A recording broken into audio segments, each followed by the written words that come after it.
works for both computers, including mine over there? Okay, I think we should be good. Yeah, that was much better after that. There you go. All right, so go ahead and just introduce yourself to us. All right. Good afternoon, everybody. My name is Donna, and I am a fitness professional. I have a website called Lift It Up Fitness, and I am Lift It Up Fitness on all forms of social media. So I'm on Periscope, Blab. I'll be on Blab tonight if you guys are ever on there. With another fitness professional, we have a weekly show on Tuesday evenings at 8:30 Eastern Time. And we discuss different things as far as fitness and diet, nutrition, and mindset as far as being healthy. And I'm so excited to be here with you guys. I'm actually, believe it or not, a former teacher. So I taught 8th grade, your age. For many years, I taught social studies, history, and I was a personal trainer before I was a teacher. I became a teacher in 2002, and then I was teaching all along ever since, and remained a personal trainer, always keeping my certification and training people on the side. And when I had my baby 4 years ago, I decided to pursue fitness full-time again to help other moms get in shape and to have more flexibility with my schedule since my daughter was so young. I kind of wanted to be a stay-at-home mom, but I also wanted to work. So that's when I started doing some online fitness training, educating online as well as in person. I live here in Florida, in Boca Raton, which is South Florida. And I work at a country club, and I also train people on the side because there's a lot of communities down here in South Florida. They have their own gyms built in. So I can go and train clients in their communities, and they don't necessarily need a gym membership, and I don't really need to stay or work in one specific gym. So I like to have the ability to float around, whether it's online or in person, and help as many people as I can to stay healthy and get in shape. And that's really it. So I saw some of the questions that you guys might have, and I'm ready to answer any questions, and super happy to be here.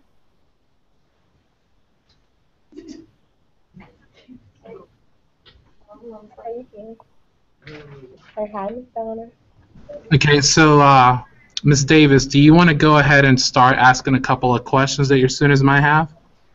Which room is Miss Davis? Is it Brett, Charnette, or Shanice?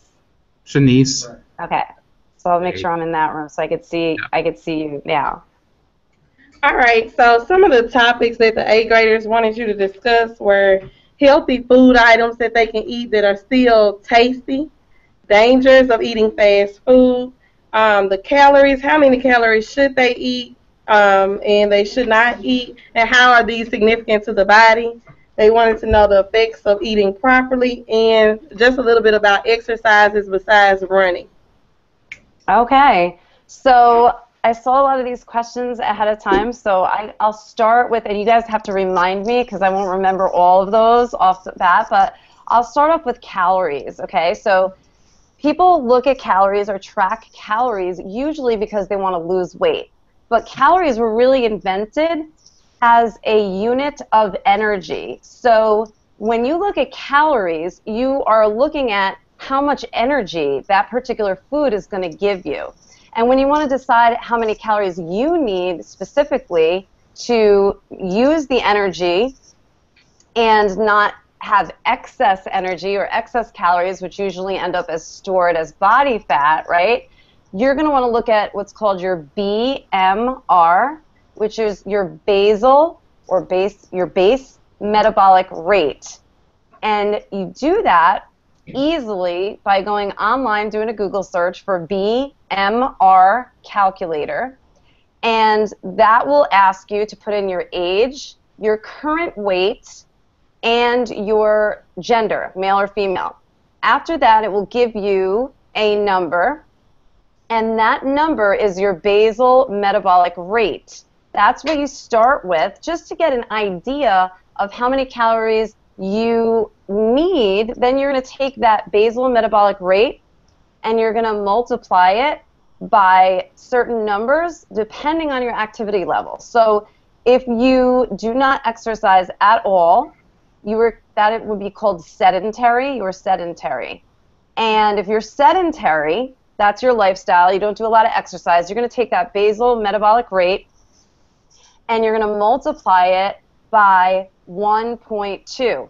And whatever answer that gives you, whatever number figure that gives you, that's where the amount roughly of what you would need just to sustain your current weight and all of your bodily functions at that activity level. But as you add activity levels, like certain days you may exercise, you may play sports, you might go to the gym, you can add energy on those days, right? So you're going to add calories on those days because you're going to need the extra calories to perform. So then you're going to multiply, if you're exercising like 3 days a week, you're going to multiply your basal metabolic rate by 1.375. And if you're exercising many days of the week, like 5 days of the week, you're going to multiply that basal metabolic rate by 1.55. So that's just a general place to start with how much energy you need to function properly during the day as far as tracking calories and tracking nutrition. But the other thing you have to think about, a calorie isn't just a calorie. So it's not as simple as calories in versus calories out, right? That's not going to be the only deciding factor on what you eat and how you perform. And the reason for that is because if you think about it this way, and this will probably surprise you, right? A donut is actually the same amount of calories as one breast of grilled chicken. So picture that, a donut and grilled chicken. And now I'm going to offer you, I'm going to say, listen, you're going to go run 2 miles. But in order to run 2 miles, do you want to eat this donut for energy or do you want to eat this grilled chicken for energy? And so there's a difference in how your body's going to respond because the calories and where those calories are coming from is either going to be based more on protein, carbohydrates, or fat. Now, sugar is a carbohydrate, and there are different forms of sugar. There's simple sugar, which is like table sugar, the sugar you just put in your recipes, you put in your coffee and your drinks, just regular table sugar. But there are other forms of sweeteners or sugars that are added to things that you eat to sweeten the food to give it that sweet flavor. So sugars are going to be a form of carbohydrate, but they're not going to be the ones that you want to have excess. That's not where you want to get the most of your carbohydrate energy from. Because the kind of energy that sugar gives you, plain sugar, like refined sugar, table sugar, is going to give you a quick spike in glucose in your bloodstream, but also after that quick spike of glucose, which is the sugar energy in your bloodstream, it's going to drop substantially. And it's actually going to drop, your blood sugar levels are going to drop lower if you eat something high in sugar after your body eats it. After you eat it, your body uses it and puts it to where it needs to go. Then if you have a form of carbohydrate that's not high in sugar, something like a baked potato or rice or beans, that would be like a starchy carbohydrate. And then there's also fibrous carbohydrates, which are vegetables. So vegetables have a lot of fiber, and some of them also have a lot of water, but they're also going to be giving you carbohydrates and energy. So when you think about the foods you eat, you don't want to just think about calories, you want to think about macronutrients. I don't know if you guys have learned about this already or not, but you have protein, fats, and carbohydrates. And you want to think about getting all of those macronutrients in from your diet, but where you're getting them from and how much is really important is how your body is going to act, how much energy you're going to have, how much focus you're going to have in the day, during the day when you have to do a lot of thinking and concentrating, or when you're out playing on the field. So you want to have clean carbohydrates, low sugar carbohydrates. You want to have a certain amount of protein because that's going to keep that energy burning longer. And you want to have fat because fat actually gives you energy as well. But the most important thing that fat does is it helps to absorb the nutrients in the food that you're eating. So when you're eating your food, if you're not having a lot of high-quality fats, you might not absorb the nutrients that you're eating as well as you should. So that's like a little short breakdown on the nutrition, the calories, and the energy, and how your body uses food. Okay, I have a student here who would like to ask a question. Sure. Hi. Hi. Why do they say to watch your calories if you need them for energy? Okay, that's a great question. So watching your calories is another way of just watching your food intake. And you need a certain amount of calories for energy. So you're right. Sometimes people will want to lose weight and they'll start watching their calories, but they'll actually undereat. And they'll eat too little in their amount of calories that they need to sustain their energy, to have good energy, to exercise. And over the long haul, if you eat too little calories, it actually impacts you in a negative way. It will impact your metabolism and make your metabolism react or respond by storing, holding body fat, and then even can sometimes really stress you out, because nutrition can be a form of stress if it's in a deficit. So it's really, people have to be careful about counting calories. They want to count calories or track calories, see how much food they're taking in, to make sure they're taking in what they need and just enough of what they need and not excess. Because our diet, the American diet and the American lifestyle, unfortunately food is everywhere. It's on every corner, right? And we don't have a scarcity of food, but we tend to eat more food than we really need. And so we do store that food as body fat, which is dangerous over time because it stresses out your heart and your organs have to function, and even it stresses out your joints too. So keeping yourself lean is what's going to keep you healthy for the long haul, and that does have to do with your food intake primarily. So now they're interested in the types of food they can eat. So I have another more snack question. Okay. How good are hot chips for you? How bad are hot chips for you? I saw that question. Hot chips. What are hot chips? First, tell me what they are. I don't know what they are. It's a hot chip. Like French fries? No. It's a Cheeto. It's a Cheeto. It's a hot Cheeto. Oh, like a spicy, like bag of potato chips, but they're spicy? Oh, Cheeto. Like Cheetos especially? Okay, so why are they not so good for you? So when you eat and you're eating for energy, right? You're eating for good, clean. Let's think of it like a car, okay? So if you have a car that's a really well-running car, it's finely tuned, it has clean oil in it. Think about the oil like your fats that you eat in food. Think about the oil in a car. So if you have clean oil, everything in the car is going to run better. But if the oil's not clean and it's kind of like murky or lumpy, the car's not going to work as well. And the gasoline is the fuel too, right? So you think of your gasoline as your carbohydrates. Your fat is like your oil in the car. So you can choose clean carbohydrates, like clean running gasoline, that makes the car run efficiently, or you could choose low-grade gasoline that may be more inexpensive, but the car might not perform as well. That's how you got to think about like junk food or snack food, highly processed food, fast foods. They're going to use the fat, the types of fats that aren't going to make your body run as cleanly, and the carbohydrates, if there's added sugars or excess sugars, your body's not going to have the energy it needs. So it's really not a good form of energy or fuel for your body, but it's fun, right? You guys like it. It's fun food. So the way you balance that is by eating your 80% of the food that you take in every day should be super healthy and beneficial to your body, and then leave like 20% of the food that you take in every day to be the fun food, so the snack stuff. So you got to really balance out the fun fast food or the snack food with lots of food that's going to give you a lot of nutrients, vitamins and minerals, and great energy as far as how your body's going to use the food. So can you share with us some of those types of foods, particularly for lunch and dinner?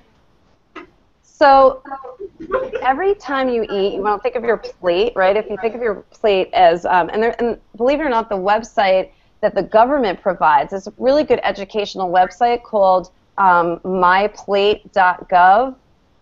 So it'll show you a visual of your plate. And when you break apart your plate, you should think that a large portion of that plate should be vegetables, fibrous vegetables preferably. So you need the vegetables because they are a form of carbohydrate. They are fibrous, so you're getting fiber, which helps aid digestion and slow digestion a little bit in your stomach so you stay fuller longer, so you're not going to be reaching for foods that are maybe not so good for you. So your plate should be split in half with vegetables, high fiber vegetables or fibrous vegetables, leafy greens, green beans, broccoli, spinach, asparagus, and anything chopped and mixed. But the green ones, definitely want to get some green or get some color variety in there for more nutrients. I always say eat the rainbow, so eat as many colors of fruits and vegetables as you can. So your plate should be half vegetables, and then the other half should be protein and starchy carbohydrates. So a protein would be eggs, meat, tuna fish, any type of fish, and a carbohydrate that's starchy would be like potatoes, rice, beans, grains, and pastas, if you like pasta. That's how you should think about eating your plate. You really got to make sure it's balanced. You want the fiber, you want the protein, and you want the carbohydrates because you need that for energy. So you want your fibrous carbs, your starchy carbs, and your protein. As far as fats, you need fats too, right? Because fats are what helps you absorb the nutrients in your food. So you really don't need that much. So you could think of like a thumb size amount of fat or a tablespoon. So that might be like a tablespoon of butter on your vegetables. That might be a tablespoon of salad dressing, of oil, not salad dressing, but of oil in your salad dressing for your salad, right? Or maybe you're going to put that fat on your meat somehow. Like you might have meat that you're going to cook in oil or flavor somehow with oil and spices. So that's really how you want to think about your healthy lunches and dinners. All right, okay, we're going to turn it to Miss Miller's class. Okay, Miss Miller is Charnette. Yeah. All right, I'm going to go over to Charnette's class. Yes, ma'am. How are you? Hi, how are you? Okay, come on. Hi, Miss Donna. It's a little dark in there. Can you turn on the lights, or is it like, do you have the lights out better so you could see me, but then I can't see you? Or can you still see me? Yes, ma'am. I can see you. All right, thanks. Hi. What healthy food do you recommend that still tastes good? So that's awesome. If you make any of your foods at home, you can always change a recipe. Any recipe can be made more healthy. So you could still eat the foods that you like, but prepare them in a healthier fashion. So using different types of things to sweeten your foods instead of just table sugar, or using more healthy quality fats like coconut oil. You can change from white flour to almond flour. Coconut flour. There's a lot of things you can add to the foods that you don't even taste that are going to add benefits, like flaxseed meal or chia seeds, hemp seeds, hemp meal. So these are things you could do to like baked goods to make them taste good still but be healthier if you're baking foods at home. If you're cooking foods at home like for dinner, when you use oils, using olive oil or coconut oil is a lot healthier than regular vegetable oil or canola oil. That's another way you can make your food healthier. It's still going to taste good. It's still going to taste pretty much the same as how it was before, but with a little bit healthier of an upgrade, so to speak. And then watching your sweeteners. If there's any way you can sweeten something with less sugar or using honey instead of table sugar, using fruits to sweeten, like for baking, it's easy to make muffins and use fruit to sweeten over-ripened bananas. Honey is really good to sweeten baked goods.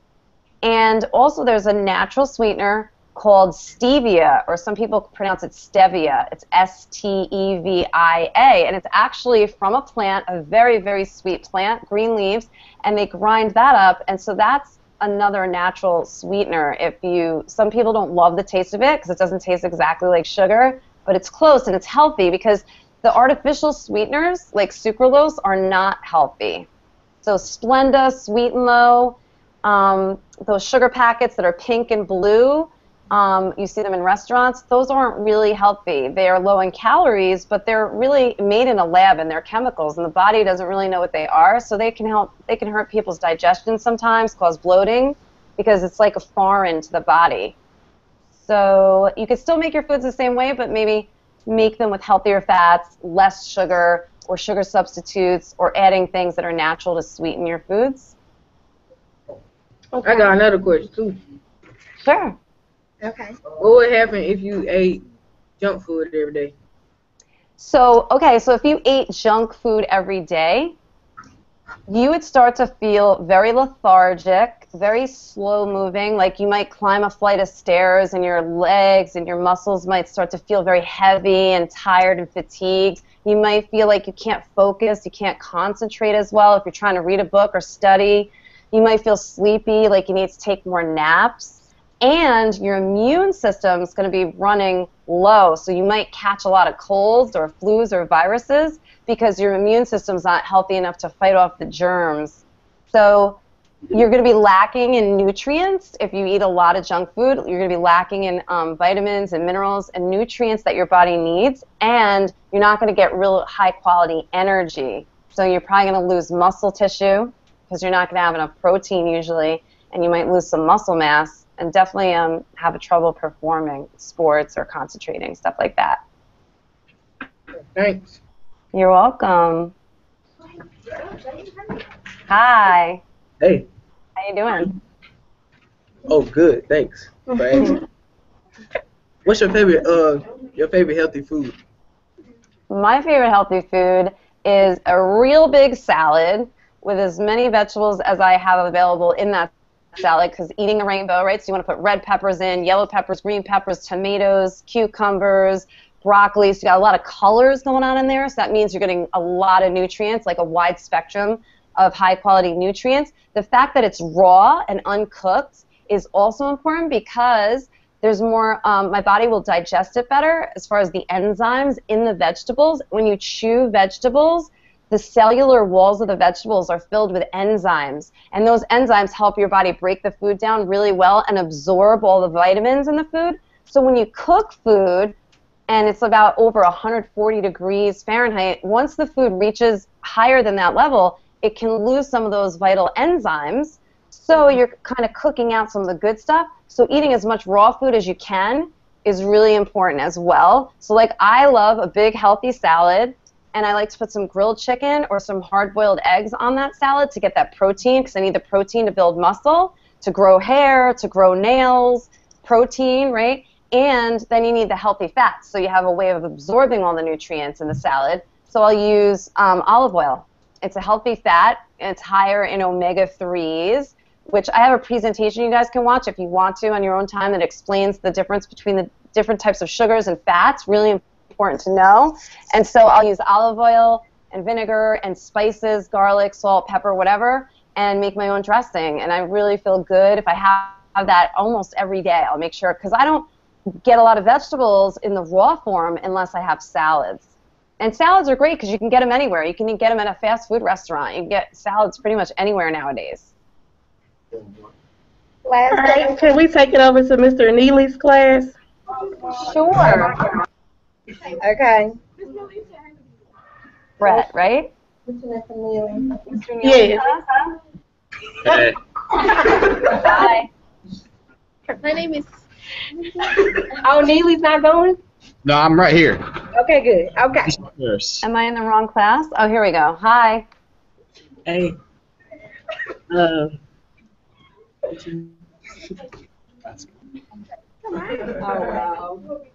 how much exercise do we need to have each day? How much exercise each day? Yes, ma'am. You should try to move your body every single day if you can. The more the better.